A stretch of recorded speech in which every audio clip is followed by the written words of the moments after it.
Bonjour, nous revoilà encore pour une autre vidéo de la série Recherche V. Et cette fois on est bien monté en puissance, donc on peut effectivement directement faire une recherche V, cette fois pour compléter un tableau entier.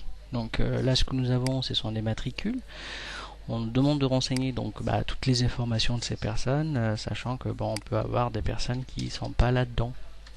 Donc si elles n'y sont pas, il faudra en fait effectivement que notre fonction gère cela. Donc, deuxièmement, j'ai modifié un peu la position du tableau pour bien comprendre cette notion d'index colonne. Donc, remarquez, pour ceux qui n'ont pas suivi, vous remarquez sur les vidéos précédentes. À ce niveau, la série en fait est faite sous forme de cours, et donc du coup c'est une suite logique. Les fichiers sont tous en dessous des descriptions pour chaque vidéo. Vous retrouverez donc les éléments nécessaires. Alors, notre tableau est nommé, donc je vais retourner faire ma première recherche V. Le but c'est de retrouver donc les informations concernant Tartampion qui aura l'ID 176. Voilà, donc c'est reparti. Donc cette fois la valeur cherchée c'est donc le matricule. En fait ma fonction doit aller chercher ce matricule dans mon tableau. Voilà, point virgule. Ensuite, je cherche l'intitulé, enfin pas l'intitulé, la civilité, title ici. Donc comprenez bien que le numéro index colonne, c'est la position de la colonne après mon matricule qui est 2. Matricule étant 1, la première colonne en fait, ma base. On a vu pourquoi est-ce que le matricule doit être en première position. Donc si vous avez des questions, remontez sur les vidéos précédentes. Donc ici, la civilité en deuxième position, mon tableau. Ok, donc je modifie cela. Voilà. Donc à ce niveau, voilà, ça marche. On va quand même vérifier son assuré. Donc le numéro 176, ok. Donc c'est une dame apparemment. Alors c'est parti. Hop, on va zoomer un peu.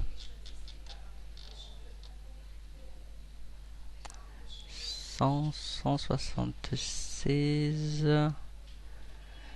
Oui, j'ai. Donc, nous avons bien en fait Madame Donna. Donc, on n'a pas encore le nom. Ça, c'est le rôle justement maintenant de tirer la formule à droite et vers le bas. Très bien. Si je tire vers le bas, il n'y a aucun problème. Normalement, la fonction est faite pour caler le tableau. Par contre, mon matricule doit descendre. Ceci dit, si je tire à droite, on va faire face à un autre souci, qui est mon tableau est figé, mais mon matricule, non, il bouge. Alors, je ne peux pas figer le matricule, vous vous en doutez, parce que si je tire vers le bas, ça doit changer. Si je tire à droite, par contre, dans la même ligne, le matricule doit rester sur la colonne A. Donc, de tout ce que nous avons vu, on a appelé ça des références absolues. On va introduire la notion de référence relative, c'est-à-dire que il faut figer soit une seule partie au niveau des adresses des cellules. Alors, vous avez une technique assez simple, hein. Il suffit juste de répéter, parce qu'on va tirer la formule vers le bas. Si je tire la formule vers le bas, mon prochain paramètre c'est A3, puis A4, ainsi de suite. Cette répétition vous permettra de repérer l'élément qui ne change pas. Il faut le faire à voix haute, hein. Vous inquiétez pas, des collègues de bureau, ils comprendront s'ils essayent tout seuls. Alors, donc, première cellule, premier matricule est en A2, deuxième matricule en A3, ainsi de suite. Ce qui ne change pas, c'est la lettre A. Quand je reprononce A2, A3, A4, A5, c'est simple, il faut que dans ma formule, avant de les tirer, qu'il y ait un dollar devant le A. C'est tout bête, hein. Alors, l'astuce, c'est que vous appuyez sur F4, mais vous continuez à appuyer, oui. La touche F4 du clavier vous donne toutes les positions possibles du dollar. Jusqu'à ce que vous vous arrêtiez, hein. Donc on appuie jusqu'à ce qu'on ait le dollar que devant le A.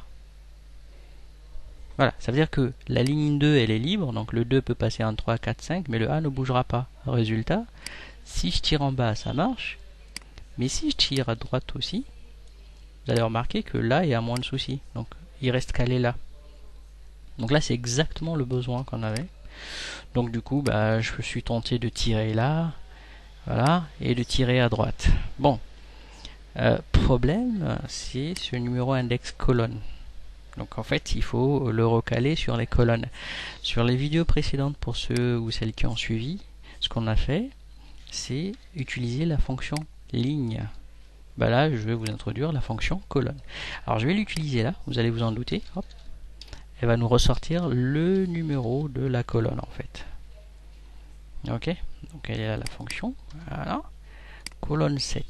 Alors, c'est juste les positions dans la feuille. Hein. Donc voilà. Sinon, si vous voulez, dans Office, vous allez sur le menu Fichier, ensuite Options et Formule. Et bah, c'est le même accès à peu près sur toutes les versions. Et donc dans Formule, vous avez à ce niveau les références de style L1, C1 qui vous permettent de basculer si c'est activé en numéro de colonne, comme ça vous les voyez, hein, voilà.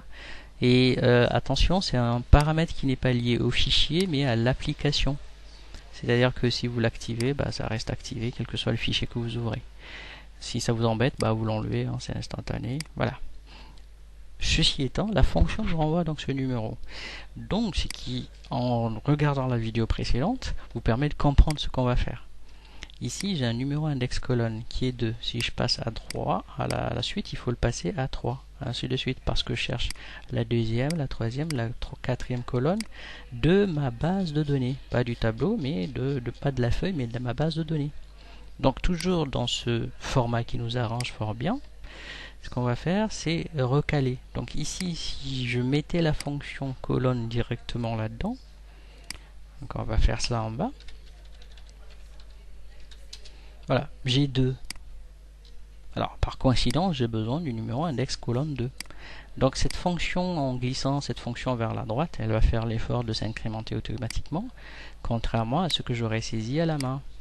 Bah, du coup, bêtement, je le fais là. Voilà, hop.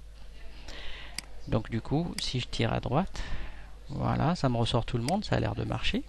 Donc on a compris le concept. Pour ceux qui ont du mal, vous remontez sur la vidéo précédente, on a la même astuce en ligne en fait, si vous voulez. Donc cette fois, puisque toute la fonction est automatisée, avant de les tirer partout, on va faire attention à éviter les NA. En cas d'absence des numéros, par exemple le 600, bah, il n'existe pas. Donc je me remets dessus. Voilà.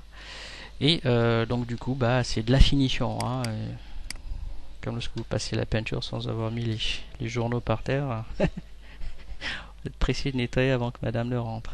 Donc là, on mettra l'élément de remplacement en dessous. Voilà. Ça veut dire que je tire vers la droite, voilà. Et je tire vers le bas, voilà. Et c'est fini pour la journée, vous pouvez rentrer plus tôt à la maison. Donc remonter, il est vraiment impératif de bien sûr très doucement, ça vous prend que 30 minutes, vidéo toute compilée, mais au moins vous aurez quand même tous les moyens de faire face à justement tous ces éléments qui peuvent vous enquiquiner dans les recherches V. Donc voilà un tout petit peu l'intérêt de la recherche V sur un tableau. On maîtrise un peu donc tous les contours. Les prochaines vidéos seront du niveau intermédiaire et puis ensuite avancé. Alors, à la fin, on essaiera donc d'introduire aussi des macros puisque vous en aurez besoin souvent. Merci à vous.